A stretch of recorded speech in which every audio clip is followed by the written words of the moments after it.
The year is 1918.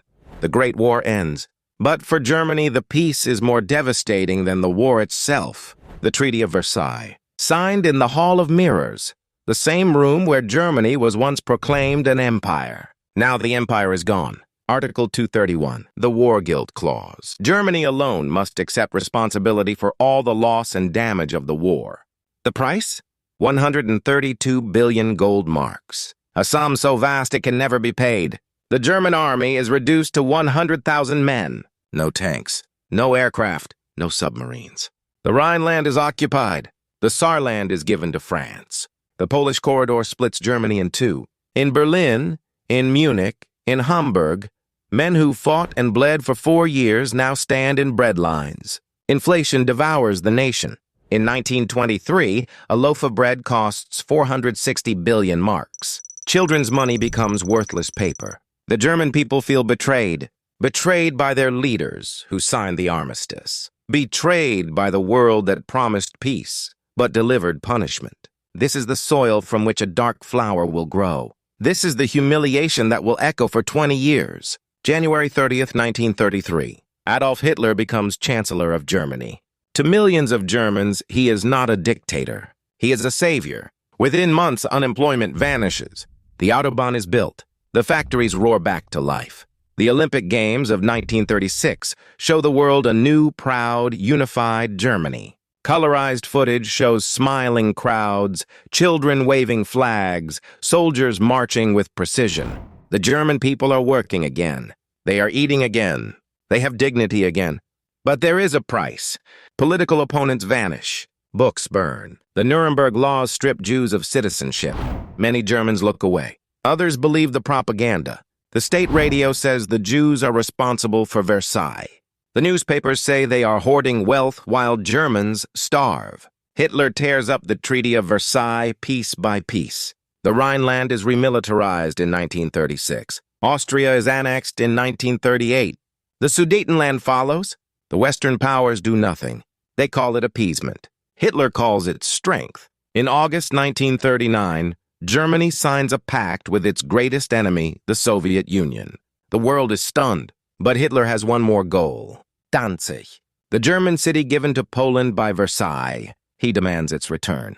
Poland refuses. September 1st, 1939. The German people wake to a radio announcement. Since 5:45 a.m., we have been returning fire. The war begins. This is not the war of 1914. There are no trenches. There is no stalemate. This is Blitzkrieg, lightning war. Panzer tanks punch through Polish defenses in days. The Luftwaffe destroys the Polish Air Force on the ground. In Warsaw, civilians hide in cellars as Stukas scream from the sky. In just 27 days, Poland ceases to exist. The German soldier writes home, "We are liberating our German brothers in Danzig." He believes it.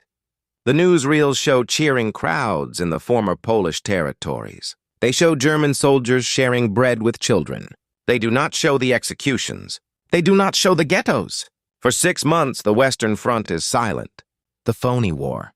Then, May 10th, 1940, Germany invades France. The Maginot Line, thought to be impenetrable, is simply bypassed through the Ardennes forest. In 6 weeks, France falls. The same France that humiliated Germany at Versailles. Now German soldiers march through the Arc de Triomphe. Hitler dances a jig. In Berlin, church bells ring for a week. The German people are euphoric. The Versailles shame is erased. Germany is master of Europe. But across the Channel, one nation still defies them. Britain. The Battle of Britain begins. The Luftwaffe bombs London night after night. But Britain does not break. For the first time, Hitler has failed. June 22nd, 1941. 3 million German soldiers crossed the Soviet border. Operation Barbarossa. The largest invasion in human history. The German soldier is told he is fighting Bolshevism. He is told he is preventing a Soviet attack on Europe. He is told the Slavic peoples are subhuman. In the first months, it seems true. The Red Army collapses. 2 million Soviet soldiers are captured. German tanks reach the gates of Moscow. The colorized footage shows German soldiers in summer uniforms smiling, convinced the war will be over by Christmas. But Christmas comes, and the Soviet winter comes with it. Temperature drops to 40 degrees below zero. German soldiers freeze to death in their summer coats. Their weapons jam. Their tanks stop. The Red Army counterattacks. This is not France.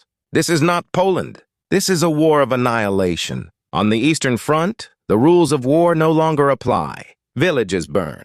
Civilians are executed. The German soldier writes home less often now. The letters that do arrive speak of mud, of cold, of endless forests full of enemies. 1942. The war turns. In North Africa, Rommel is defeated at El Alamein. In the Atlantic, the U-boats are hunted down. And in the skies above Germany, the bombing begins. By day, the Americans. By night, the British. Hamburg burns. Cologne burns. Berlin burns. Colorized footage shows German families in air raid shelters, children wearing gas masks, mothers clutching babies as the walls shake. The propaganda minister Goebbels tells them this is terror bombing. He tells them the Allies want to exterminate the German people. He demands total war. The German people dig deeper. They work longer.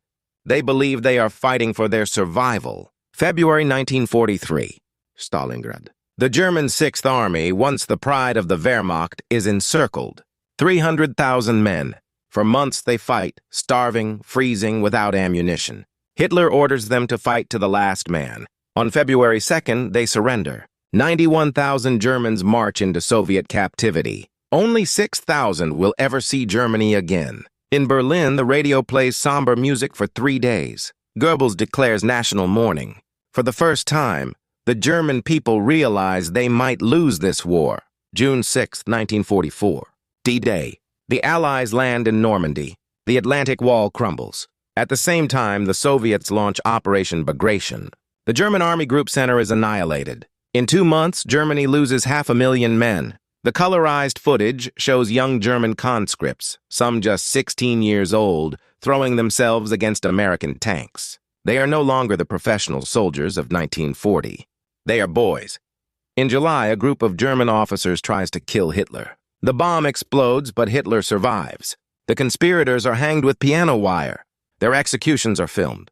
The message is clear. There will be no surrender. The war will be fought to the bitter end. By autumn, Allied bombers are over Germany every day. The German cities are rubble, but the factories move underground. The people keep working. They believe if they can just hold on, new weapons will change the war.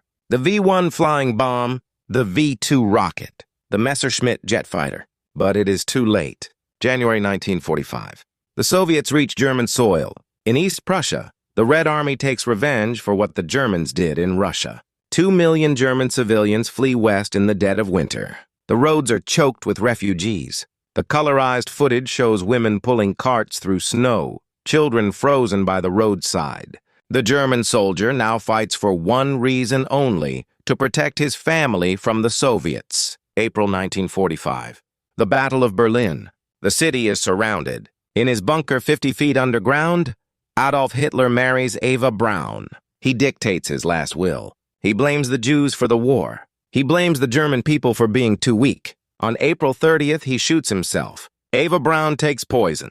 Their bodies are burned in the garden of the Chancellery. Above ground, German boys of the Hitler Youth fight Soviet tanks with Panzerfausts. Old men of the Volkssturm defend streets they played on as children. On May 2nd, Berlin falls. On May 8th, Germany surrenders unconditionally. The war in Europe is over. 6 years of war. 70 million dead worldwide. 7 million of them German.